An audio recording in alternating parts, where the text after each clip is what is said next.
Сайн байцгаана уу хүүхдүүдээ. Өнөөдрийн монгол хэлний хичээлийн сэдэв эгшиг ба гийгүүлэгч тэмдэг үсгийг ялган таних. Хичээлийн хэрэглэх түүний хэлдэрээ монгол хэлний сурагчид хичээлийн дэвтэр үзгэн бол өнгийн харанда. Хичээлийн хэрэглэх түүнүүдийг бэлдээд хичээлдээ идэвхтэй амжилттай сайн оролцоорой. Өмнөх хичээлдэр бид нар 35 үсгээ өдөлж тогтоосон байгаа.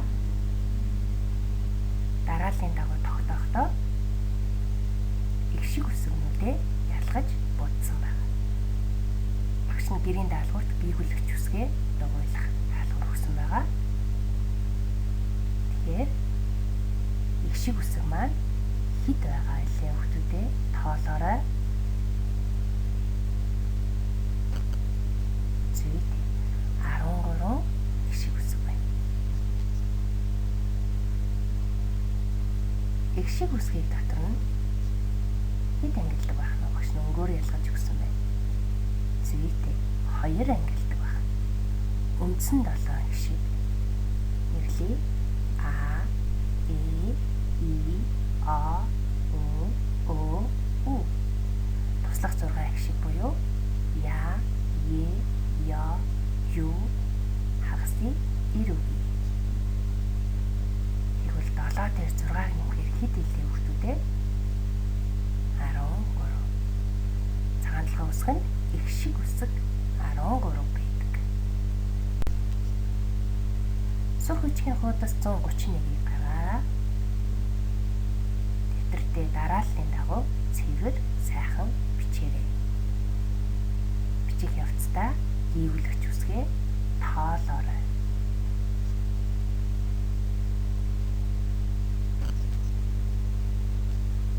Гүйгүүлэгч үсгийг бас 3 ангилж ялгадаг байна. Цэнхрээр бичсэнийг харъя хүүхдүүдээ. Эгшигт 7 гүйгүүлэгч. Им, ин, г, ил, б, в, р. Эдгээр 7 гүйгүүлэгчийг бид нар хэлбэр аргаар тогтоохын тулд эгшиг үсгээр ангилуулан үг болгон бичсэн байна. Уншаарай.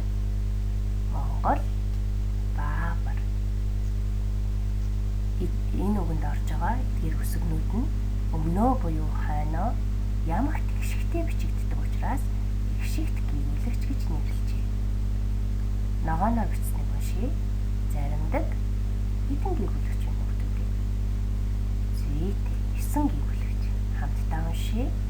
Ц, Ж, З, С, Д, К, Ш, Ч, Х. Эдгээр 9 гүйгүүлэгчийг тогтоохын тулд эгшиг үсгээр ангилуулан үг болгож бичсэн байна. Цоожоо, засаад, тушаачих. 3 дахь гүйгүүлэгч буюу шар өнгөөр тэмдэглэсэн онцгой 4 гүйгүүлэгч. Яагаад онцгой 4 гүйгүүлэгч гэсэн бэлээ? Зүйтэй гадаад үгэнд ордог учраас онцгой 4 гүйгүүлэгч гэж нэрлэжээ. Эдгээр 4 гүйгүүлэгчээ мартаж болохгүй шүү гэж багш нь эгшгээр ангилуулан үг зохиолж бичсэн байна. Хамтдаа уншия. Пофошик. Гүйгүүлэгч үсгийн ангиллаа дэвтэртээ тогтоож цэвэр нэмбай сайхан бичээрэй. Гүйгүүлэгч үсгийн хамтдаа тоолъё. Эгшигт 7 гүйгүүлэгчдэр заримдаг 9 гүйгүүлэгчийг нэмээрэй. Онцгой 4 гүйгүүлэгчийг нэмээрэй. Нийт 20 гүйгүүлэгч. Цагаан толгой 20 гүйгүүлэгч байдаг байна. Цагаан толгой нийт 35 үсэгтэй. Багш нь эндээс ямар үсгнүүдийг будсан байна хүүхдүүдээ нэрлээрэй. Зүйтэй. Эгшиг үсгнүүдээ багш нь дугуйлсан байна. Эгшиг үсэг нийт 13. Тэгвэл өнөөдрийн сая бид нар гүйгүүлэгч үсгээ ангилсан. Эгшигт гүйгүүлэгчээс эхлээд хамтдаа дугуйлъя. Эгшигт гүйгүүлэгчийг бид нар ямар үгээр цээжилсэн бэлээ? Монгол баавар гэхэд ордог үсгнүүдээ хамтдаа дугуйлцгаая. Нэрлээд яваарай хүүхдүүдээ. Им, ин, гэ, эл, бэ, вэ, эр. Маш сайн. Эдгээр 7 гүйвэлэгч нь ямар гүйвэлэгч вэ хүүхдүүдээ? Экшигт гүйвэлэгч. Тэмдэгтээ дугуйлаарай. Цэнхэр өнгөөр дугуйлсан байна, тийм ээ. Дараагийн гүйвэлэгч буюу заримдаг 9 гүйвэлэгчийг хамтдаа нэрлээ дугуйлцгаая. Ямар үгээр цээжиллээ? Цоожоо, засаад, тушаачих. Багш нь ногоон өнгөөр тэмдэглэсэн байна. Багшигаа дагаад тэмдэгтээ тэмдэглээрээ Ц, Ж, З, С, Д, Т, Ш, Ч, Х. Эдгээр 9 гүйвэлэгч бол заримдаг гүйвэлэгч. Ямар үгэнд орж байгаа вэ? Цоожоо, засаад, тушаачих. Үлдсэн гүйвэлэгчүүдийг багштай нэрлээрээ. Пофош гэдэг үгээр багш нь зохиосон байгаа. П, Ф, Ч, К. Ч үсгийг үгийн дунд дуудахдаа бид нар биш үсгээр дууддгийг санаарай. Бид нар үдсэн экшиг болон гүйвэлэгчүүдээ ялгаж будлаа. Будаагүй үлдсэн үсгийг тоолоорой. Хэдэн үсэг үлдсэн бэ? Зүйтэй 2 үсэг. Энэ 2 үсгийг яагаад будаагүй үлдсэн бол?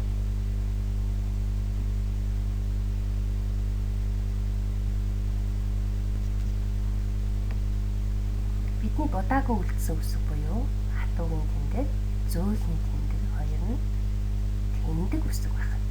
Хавай тэмдэглэдэггүй. Зөөлний тэмдэг нь бол үгийг зөөл рүү хөлөг болон тусгаарлах үүрэгтэй. Хатуугийн тэмдэг үгийг тусгаарлах үүрэгтэй байна.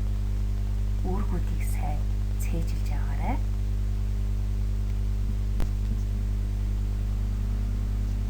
Багш нь дараах эхийг та нарт даалгавар болгон өгч байна.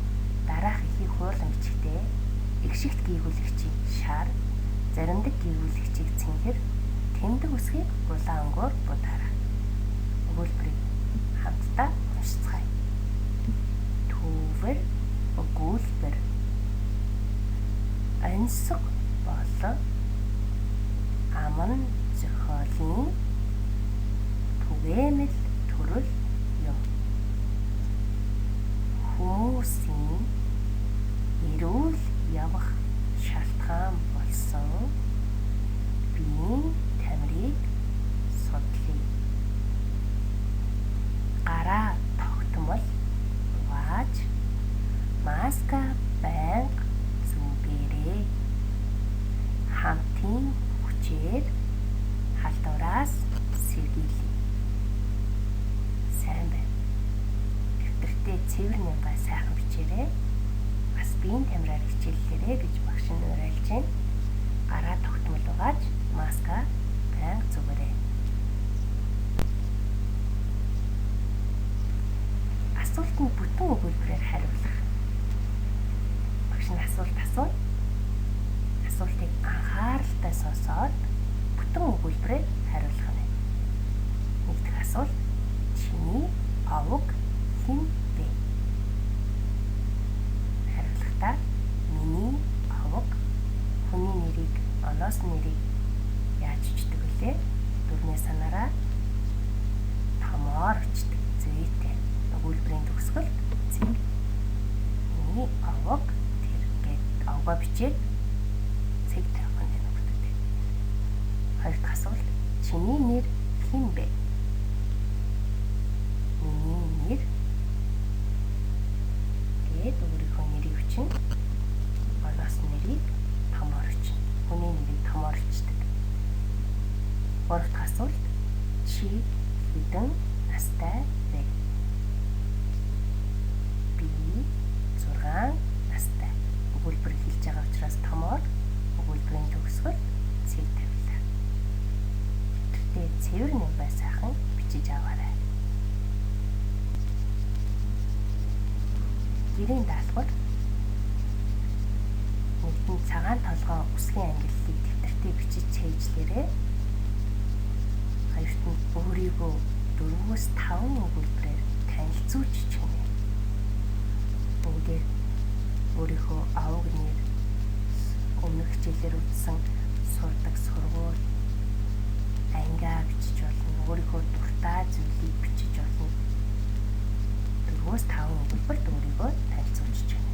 Гуравт нь онцгой тэмдэртээ цэвэр сайхан бичээд цээжлэнэ. Гэрийнхэндээ таалгаж үзээрэй. Алтан шар бөмбөг агаар тэнгэрээр өвхөрнө. Тэр юу вэ хүүхдүүдээ? Онцгой таагаараа. Өнөөдрийн хичээлдээ идэвхтэй сайн оролцсон хүмүүстээ баярлалаа. Амжилт